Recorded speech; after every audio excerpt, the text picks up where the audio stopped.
Hi there, welcome to Watch Your Realms. We're finally doing a new review on a new hero to do with the Black Blade Chronicles event, which is to do with Kigiri. And this time round, it makes a change. I actually have the character. So Kigiri, the Undying Ronin, kind of like a samurai warrior, basically. It is currently a part of the summoning event, as you'll see here, Bushido Summoning. Limited, meaning they are only available during this event. 250 summons guaranteed. If that's how many times you do it, you will get them. There is a small chance you could pull them early. Good luck if you do so. Times 15 chance. Let's have a closer look at them and what they're like. So I've nearly got them fully maxed. 6 stars. Just need to finally awaken them to, well, not awaken them, I need to promote them to the final stage. As for Awakening, not going to be getting a second copy anytime soon, but it does not matter. We can take a look though briefly. Awakened 1, when launching a basic attack, additionally restores 3 rage and 3% HP.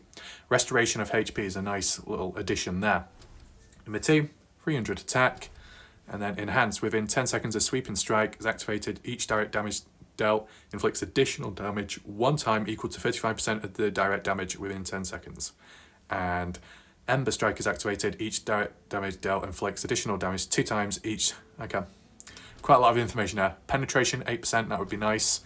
And more enhancements there. Sweeping Strike and Ember Strike launched during Tranquil Reflection will always trigger Swallow counter. Okay, well, we do need to take a look at the base stats if I'm able to do so. Whereabout is it? Here we go. So basic attributes, 23,000 HP, just under 6,000 attack, just a little bit underwhelming if I be honest with you. It would have been nice if you got to the 6,000 mark, but nevertheless you can put some gear on and it will do the job.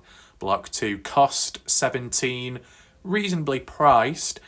They said Kigiri does well in the arena, though there is no like little bonus to reduce his cost when putting him in the mode, so got to take that in mind. And attack speed, pretty much normal. Crit damage though, 150%. So this is my current build of Kigiri. 37,000 HP, 18,000 attack, which I guess is alright. 2,000 defense is a bit too low, but we just do with what we've got. It would have been nice to get to about 20,000, 21,000 attack, but as for the attack speed, 359. I'm quite pleased with that. Crit rate, all fine. Crit damage, a little bit low, but once again, working with what we've got. As for the artifact, we've got the mythic one, the exclusive Kigiri, which is available during this event. I'll show you it very briefly now. We go over to the Black Blade Chronicles. We head to the Redeem shop. Now, yes, it does say sold out because I got it, but on the left-hand side of Lunacy Visor, you got the Demonic Relic. Be sure to get it. Even if you don't have Kigiri, be sure to get the artifact, because you never know in the future. If you do pull him, you'll be able to apply it. But how good is it really? Well, you get a bit more attack, HP. And once fully leveled at level 1, it increases damage by 15%. Pretty good. Inflicts 1 mark to targets hit by Sweeping Strike or Ember Strike for 15 seconds. Increases the hero's damage dealt to enemies with the mark by 20%. So you're increasing damage by 15% and you're increasing additional damage by 20% for those marked enemies.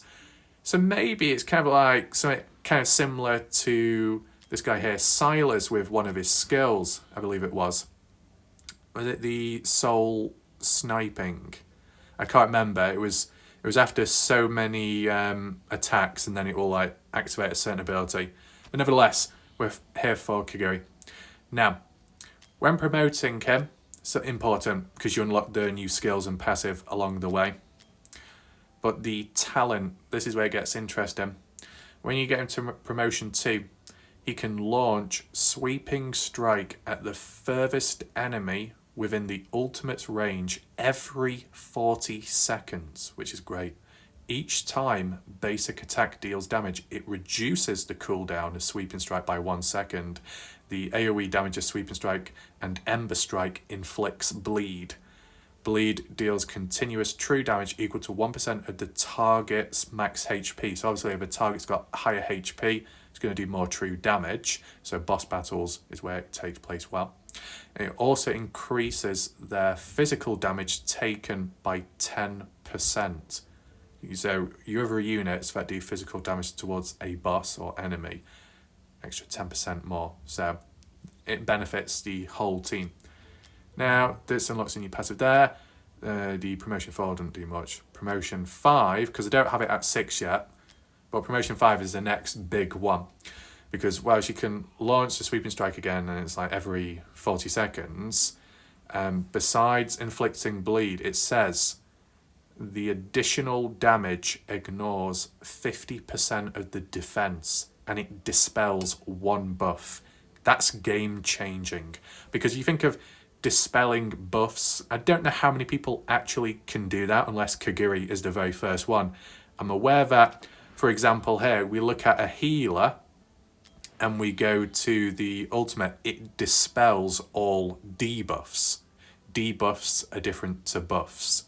So like when the enemy, depending what mode you're in, applies poison to you, if you're in Titanic Ruins and poison is applied to your whole team, Holy Baptism, Medan can, cleanse everyone within range.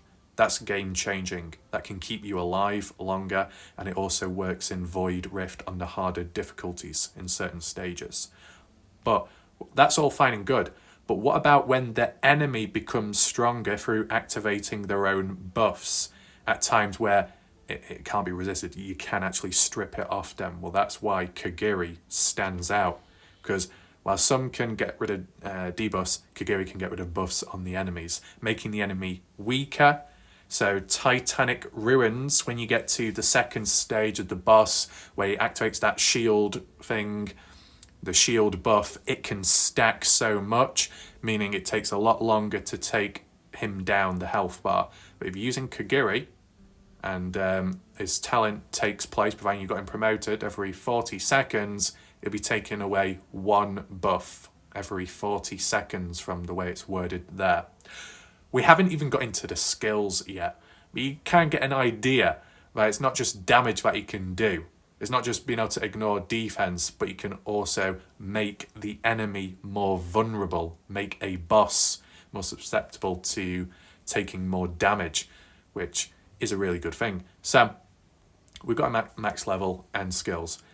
The physical attack deals 120% damage to one enemy one time.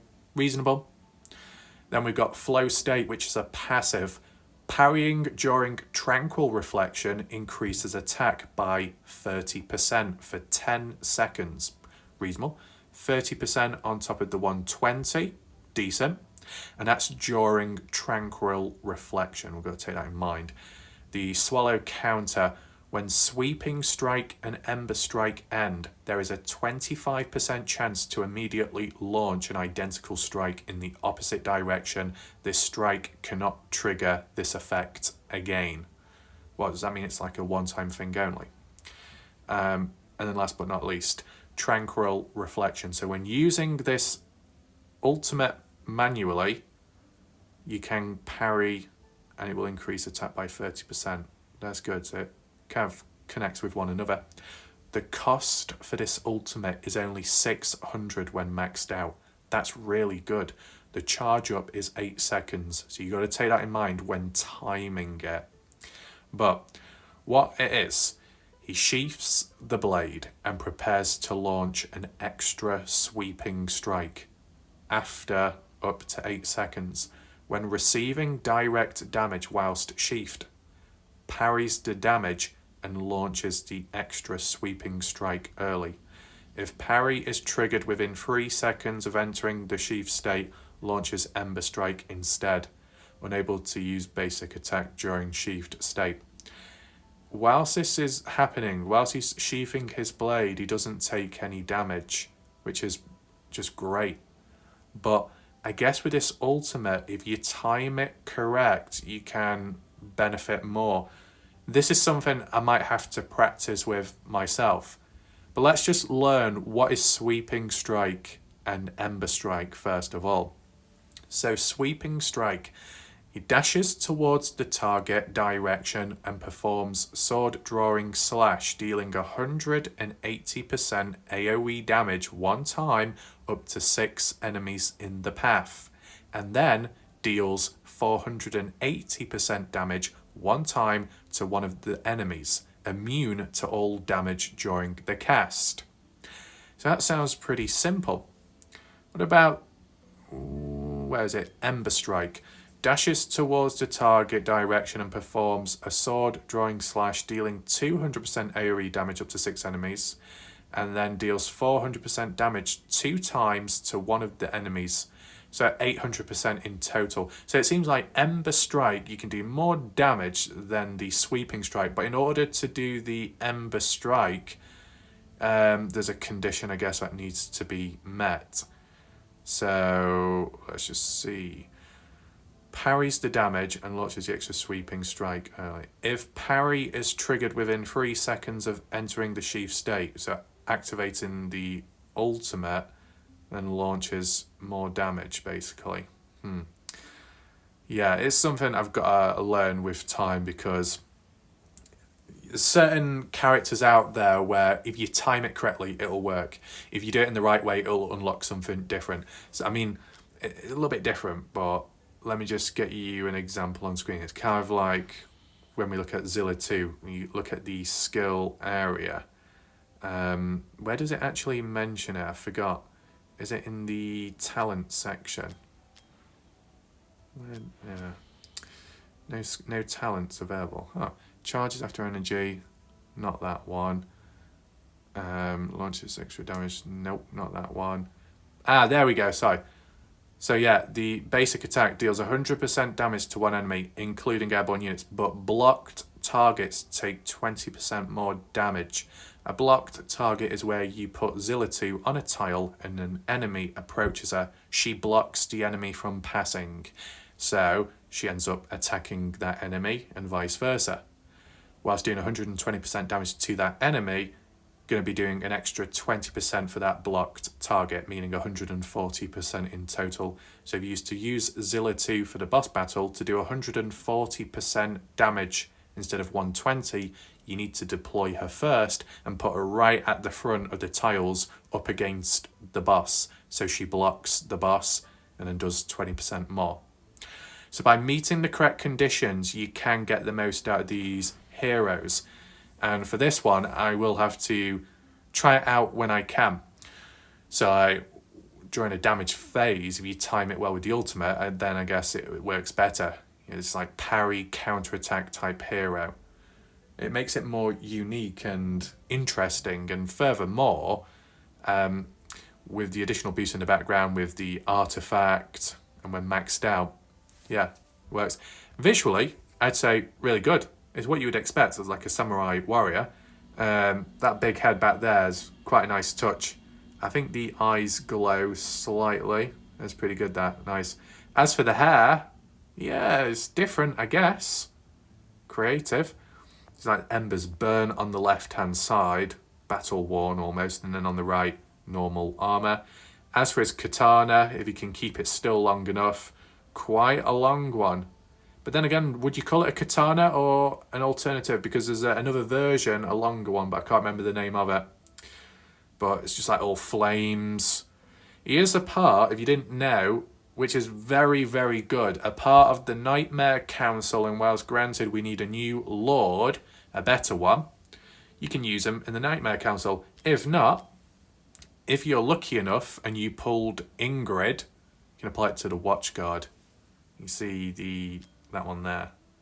After the Lord deals direct damage to an enemy, faction team members deal 20% extra damage to that enemy within 3 seconds, and periodically increases the faction team members' damage and healing bonus by 50% for 20 seconds. The more faction allies there are in the team, the more frequently it takes effect. So I think we'll leave it there for now, but good luck if you do pull Kigiri, and yeah, I'll see you next time. Goodbye for now.